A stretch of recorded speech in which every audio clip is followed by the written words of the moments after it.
Hi, welcome to another craft video from the Kansas City, Kansas Public Library. I'm Cheryl and I'm in charge of the craft kits at the main library. And today's video is to accompany a craft kit we'll be giving out starting January 2nd, 2023.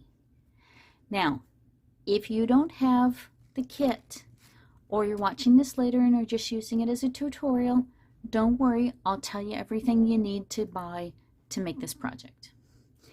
And today's project is this lovely rolled paper flower wreath, which I found from watching a great YouTube library video from the Wauconda, Illinois area public library. They had a great video to make these, and it was a great idea, and I thought this would make a great craft kit for our people too. So it's basically a rolled paper flower wreath. Now you can either hang this up as a wreath or you can use this as a centerpiece. I personally like to use these as centerpieces. What I like to do is I like to put like a big fat pillar candle in the middle of it and use it as a centerpiece. Now don't burn the candle and leave it off there because this is paper and it's flammable, and if it catches on fire, that's not a good thing. But it's great as a decorative thing. Or you can put a small vase in the center and put flowers or things in them. You can make different ones with different colors for the time of year. So if you don't want a colorful one like this, you can use blue and white or blue and silver paper and make a winter one.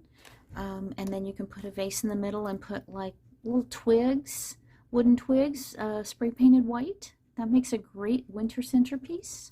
You can do red, white, and blue for 4th of July. The color is completely customizable if you're doing this at home. Alright, so now I'm going to tell you what's in the kit or what you need to buy. Alright, so what you have in your kit or what you'll need to purchase if you don't have one of the kits is, first of all, you have a piece of poster board where your wreath backing outline has been drawn, and we're going to cut it out to form this. The outside diameter across is 9.5 inches. The inside diameter is 5. So if you're doing this at home, we're providing poster board, which is firm but still flexible. If you want it a little sturdier, you can actually cut this out of cardboard or any other sturdy material that you'd like. What else you will have is you will have either one large container of white glue or 2 small containers of either white or clear water soluble glue. You can use any kind of regular glue. You don't have to use this brand. You can use Elmer's, any kind of white glue. I prefer the kind that's a little bit on the thicker side. That way you don't have to hold it in place as long. So you'll have either one of those. Whichever kind you get, you'll need about an ounce of the glue. So you'll get 2 of these because they're about 2/3 of an ounce, and that's not quite enough to make one wreath. Okay. You will also have a piece of yarn, and you can use any kind of yarn or ribbon or whatever if you're doing this at home. This is just in case you want to use this wreath on the wall as a hanging. You will use the yarn. We'll poke a hole in the backing, thread the yarn through, and tie it off into a loop, and then decorate it. If you want to use this as a centerpiece, you don't need the yarn. The other thing you will have in your kit are pre-cut pieces of, this is just colored copier paper, and we have got 3 colors. We've got gray, we've got pink, and we have tan. So now the sizes we've got 3 sizes, large, medium, and small, to make different size roses. The largest is 5.5 inches across, and you can get 2 of those out of a sheet of copier paper. Okay, we did 3 sheets of each color. That equals 6 of each color, 3 colors. We've got 18 sheets that are 5.5 inches. The second size we've got is going to be 4.25 inch, and I can get 4 of these out of 1 sheet of copier paper. And I also used 3 sheets, so that ends up, if my math is correct, about 36 each. And for the small, we cut them 3 inches across. So we've got 5.5, 4.25, and 3. Each one is 1.5 inches smaller, or I'm sorry, 1.25 inches smaller than the bigger one. And I also have 36 of these. Now you don't have to, if you're doing this at home, you can actually use whatever colors you want. This would be gorgeous done in rainbow colors, so that's a thing. You will also need a pair of scissors, and you will need a pencil. I prefer round pencils instead of this one with the hexagon, or is that a hexagon shape with the ridges. I don't like those because we're going to be wrapping the roses around this and using this to coil it, and this forms creases inside. So I just, my personal preference, I like the round ones, but it's not absolutely necessary. Another thing we're going to do with this pencil is, if we're going to hang this, we need to make a hole for the yarn. We're going to need to poke a hole with the pencil.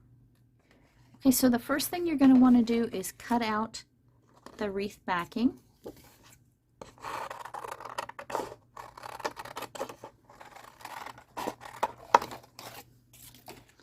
To cut out the center, the easiest way to do it is to poke a hole in the middle.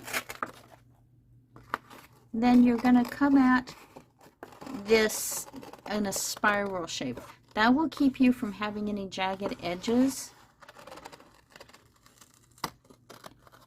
It gives you a nice smooth cut up to the inner circle.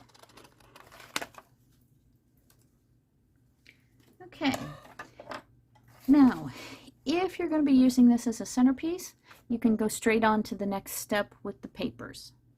If you're going to be using this as an actual hanging wreath, we're going to need to poke a hole. So it doesn't really matter which side is up, but about 1/2 inch from the edge, you'll need to poke a hole large enough for your yarn to go through. You don't want to get it too close to the edge because it'll tear right through. And we're gonna be gluing roses all around here. That's why we don't have to worry about exactly how perfect my hole is. So if you're going to be doing this as a wreath, you will now thread this through here. You will tie off the ends, and then you will go on to the paper. If you want to use it as a centerpiece, just don't poke a hole in it, ignore the yarn, and go on to the papers. All right, so now what we're going to do is we're going to cut out our papers. Now this process here, dealing with the papers, cutting them out and making the roses, it's a longer process than we usually have for our kits. This one is going to take not a few minutes. This is going to take a longer bit of time. So what I like to do with this is I like to do this in front of the TV or while I'm listening to an audiobook. That way I can just do it slowly. I can do a few at a time. If I get called away, I can do a few papers at a time, few roses, come back, and pick up where I left off. This is one of those ones that's easy to do when you've got a few minutes here, a few minutes there. The first thing we're going to do is round off the corners to make a circle. And you can grab 3 or 4 of these at a time. If you want to do them one at a time and be kind of meditative and slow about the whole process, you're welcome to. I'm not quite that good at it. So I'm just going to take, I think I've got 4, maybe 5 pages here. And I'm going to round off the corners like this and try and make a decent circle. Now, it doesn't have to be perfect. This circle doesn't have to be absolutely perfectly round and you know, I'm going to go back and do this and you get it just right. No, this is not that kind of project. It's making roses. Nature roses are not absolutely perfect. You don't have to have a perfect circle. Just rounding it up approximately is good enough. So you're going to do that for all of your papers. Then, after you've got them all cut out, we're going to be cutting this into a spiral. And you don't have to pencil it in first, but I'm going to pencil it in and show you the basic shape that we're going to be doing. So we're going to start out with a pointed tip here, and on the big ones, we're going to make these about in the spiral, we're going to make it about 1 inch wide. More or less. Like I said, doesn't have to be perfect.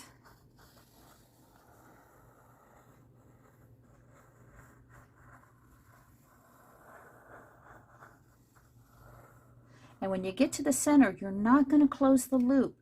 You're just going to cut so that you have a little thing like that. Now you don't have to pencil this in. Remember, I just showed you this so that you could see the path we're going to be taking. And you can even do this 2 or 3 at a time if you want to. So you can actually cut off the edges into the circle and then just go straight in and cut a few at a time, just like you did before. So you should have something in the center that looks kind of like a little comma or a teardrop. And then we're going to separate these. Now these are ready to make into roses. Remember I said on the big ones we wanted them about 1 inch wide on the spirals? Try and keep the spirals about 1 inch wide. On the medium ones, we're going to do it a little bit narrower. See how that is? Usually about 3/4 of an inch. And on the small ones, we're going to make them even narrower, about between 3/4 and 1/2 inch. That way, when you have the different size of roses, you will also have different heights. See how they look on the side? You'll have different heights of them from the width of the spirals. And that gives you a little more interest. Okay, so when you have gotten all your paper cut into circles and then into spirals, now we're ready to make the roses. And how we're going to do this is we're going to take the glue.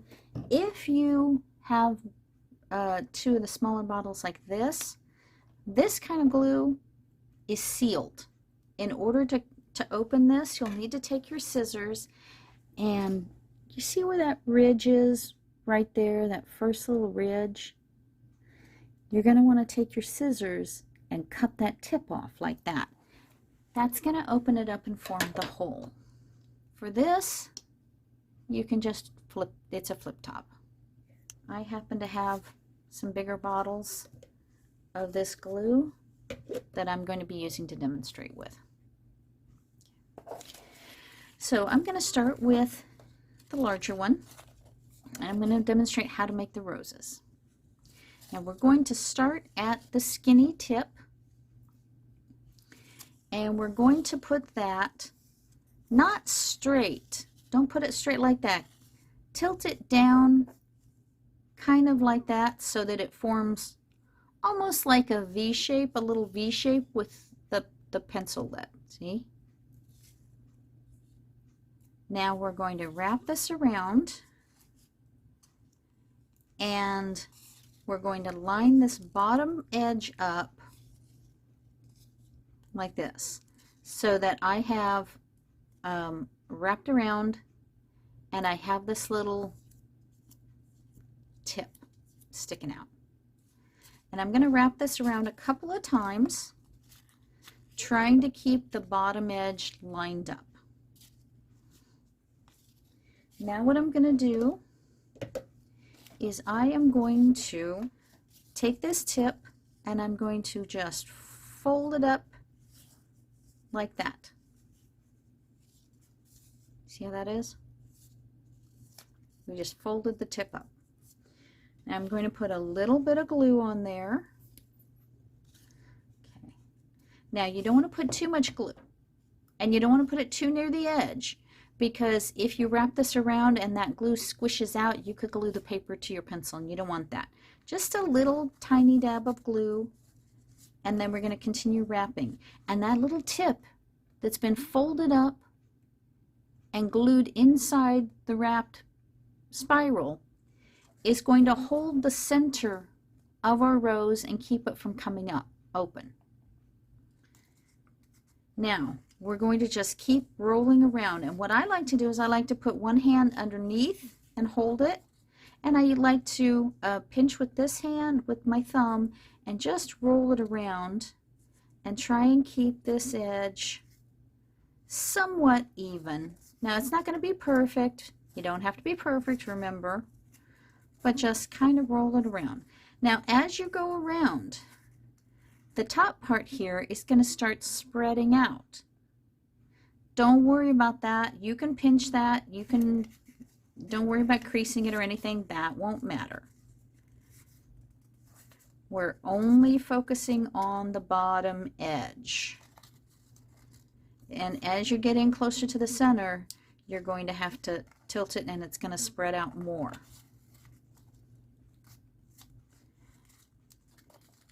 Just tries to keep it from, and don't let go of this. If you let go, it's all going to go wing like a spring and just uncoil. So that's why I always, I'm basically using my thumbs back and forth to pinch and roll.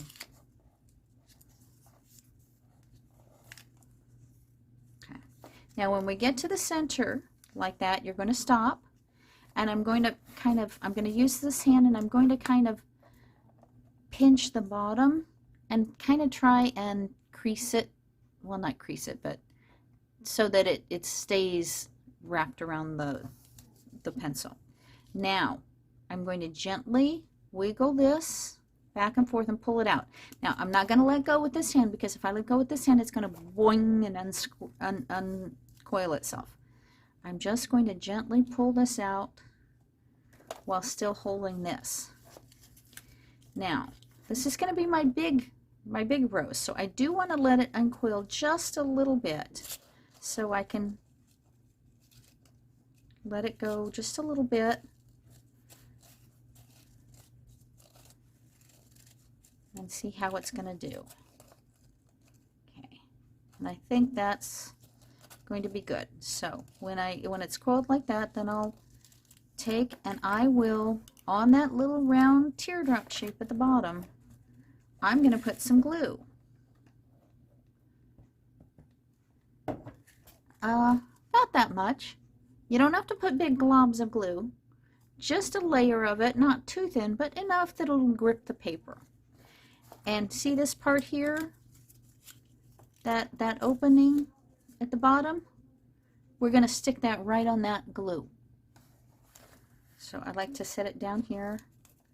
I like to do this, and I just kind of position it right above that. And I'm going to hold the center and kind of make sure all of the bottom is contacting that glue pretty securely. And I'm going to have to hold it here for a minute. I can even lift it up and try and wrap the bottom around the edges if I want it extra secure. And when I can gently let go and it doesn't try and uncoil itself and I feel like it's stuck, I can take this and I can set it aside and let that dry. And I'm going to keep doing that.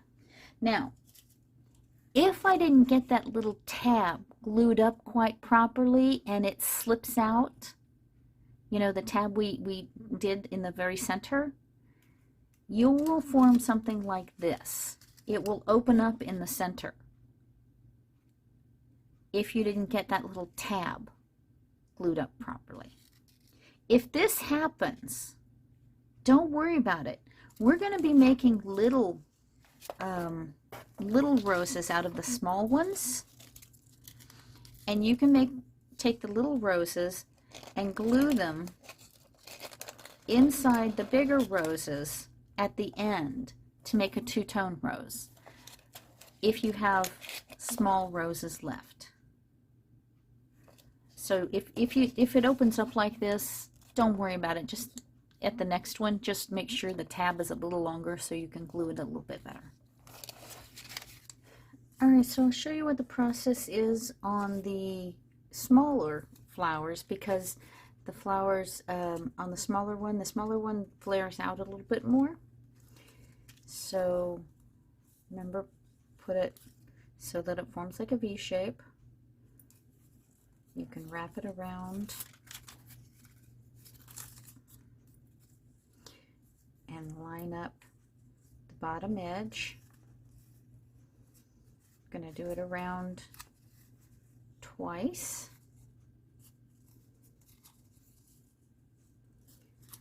Fold the flap up, put a little dot of glue, and continue wrapping.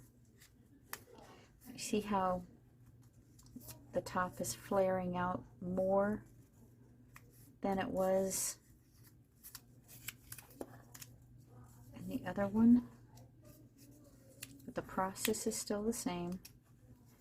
When I get to the bottom, I pinch it a little bit, hold that, and then gently wiggle the pencil out. Now this one, because I don't want it to be bigger, I'm not going to let it spring out and uncoil. I'm just going to add the glue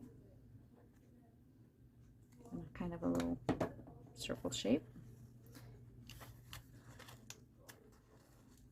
Move it over.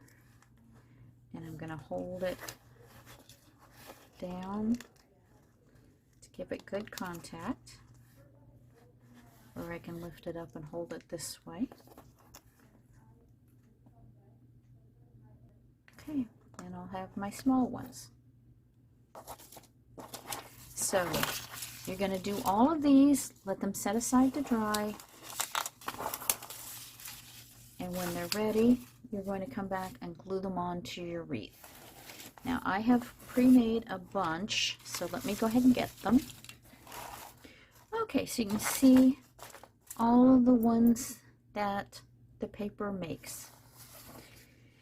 Now, if I'm going to use this as a wreath, I will want to go ahead and put the yarn through the hole that we poked and work with it like that, because once it's all the paper things are glued in here, it's going to be very hard to put the yarn through the hole. So you'll want to put the yarn through the hole first.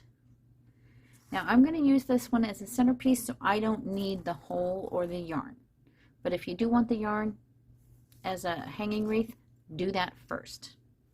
Now I'm going to start gluing on the large roses. And it's a very simple process. A little bit of glue, stick it down. This is the easy part. You've already done the hard part.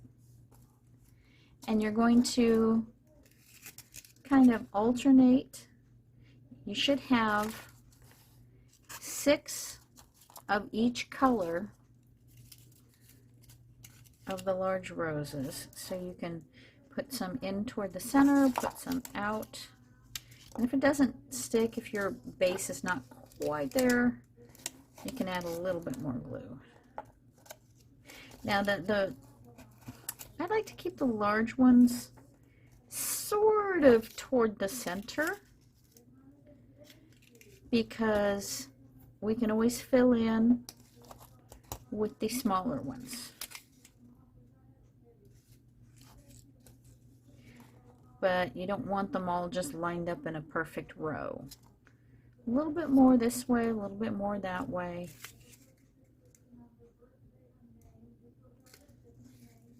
But close to the center. And if the centers are not sticking very well, you can always put a little bit on the outside like that too.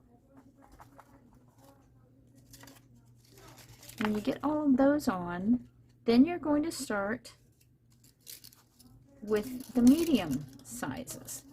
And I would recommend that you, once you place all the large ones, I would recommend that you give it 15-20 minutes and let the glue dry here first.